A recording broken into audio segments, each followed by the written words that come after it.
In Washington, you specialize. What Dutch specializes in is deception and spreading the BS. I am a member, was a former member of the Intelligence Committee, and I was in leadership there. I worked with Hillary Clinton when she was Secretary of State, and I worked with her, and she has good people around her. She makes hard decisions.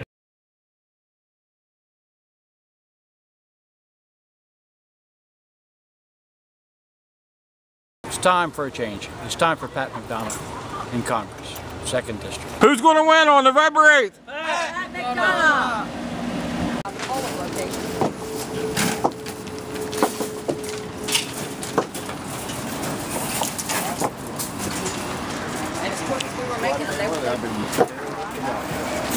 But everybody tells me, there's a guy in there Sunday.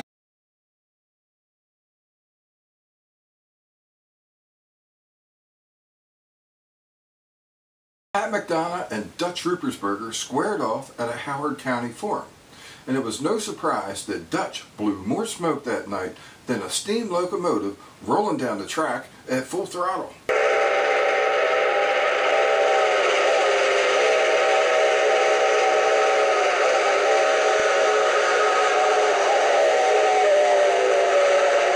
First thing, thank you for having this forum. It's very positive to be able to communicate in an election year. An election year is when Dutch slithers from his secret lair to pretend he's fighting for the people's best interest.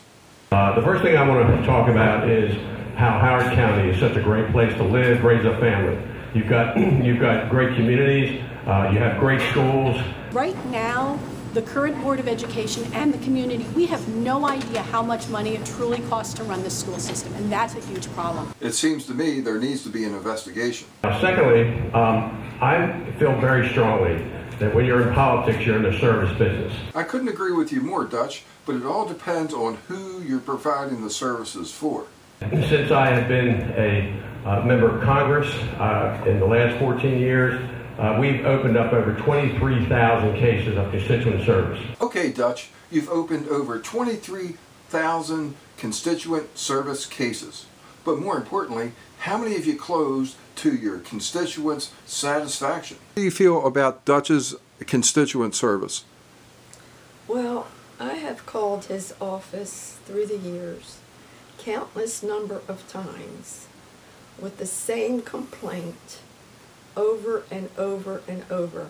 Dundalktv has heard about Dutch and his lackeys' incompetence over and over again. And his constituents and fellow Marylanders are fed up. I have a big problem with our congressman, with the vets, because he's been in how long? He's done absolutely nothing for vets. And now there's another election, and he's cozying up to the vets and said, look what I'm going to give you. And I just don't think that it's, there's a very, very smell of fish involved in this. That's what I'm trying to say. There's a lot of, it smells fishy to me. But we had a moment to come over and take a look at the hospital at Fort Howard. So Pat, what is your feelings about what is happening here? Well, number one, there's been a lot of politics, a lot of misinformation, a lot of game playing with the community and the veterans. And this is a kind of project that's crying out for leadership. As a congressional candidate and as a potential congressman who will be responsible for this project to a great extent, my intention is very simple. Number one, I think we need to provide leadership. All of the various interests must be brought together and to decide quickly, and I mean quickly, on what project we can put in this area. The project has to meet two standards. One, it must be in the best interest of the community, and number two, it must be in the best interest of the veterans. I think Ruppersberger is up to his elbows in this too. They both play that game. And I don't know if I can say this, but does everybody remember when he was county executive? We got a phone call from someone in Towson telling us that the county was planning on putting a roadway right through our building. And it turned out to be Senate Bill 509, where they were taking property from private individuals, giving it to other people to develop and make a profit off of it, which we didn't think was right.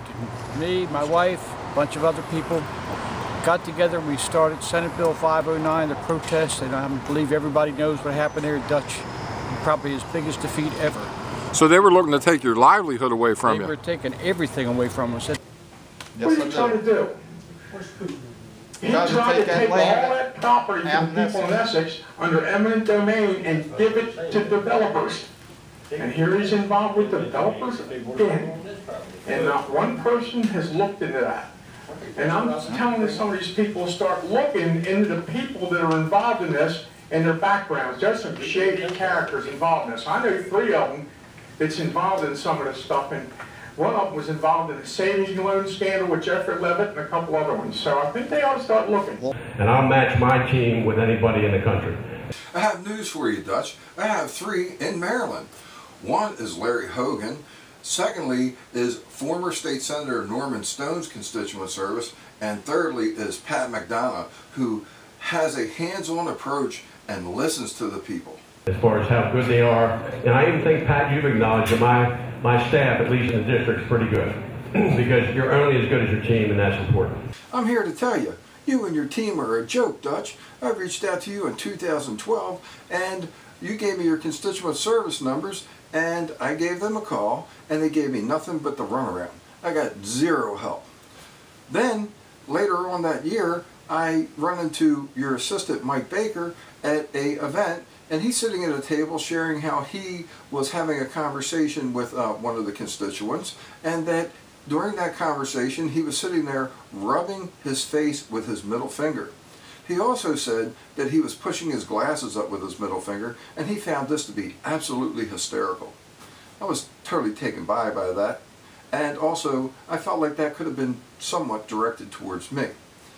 Then in 2016, I'm supporting Pat McDonough, your opponent, and who shows up to the first day of early voting but Mike Baker. And he sees me there handing out information, and he drives up in his car and he says to me, "Oh, well, I see you're able to do this, so I'm going to have to look into seeing about having your disability assistance taken away from you." I find this to be totally amazing since he's not a doctor.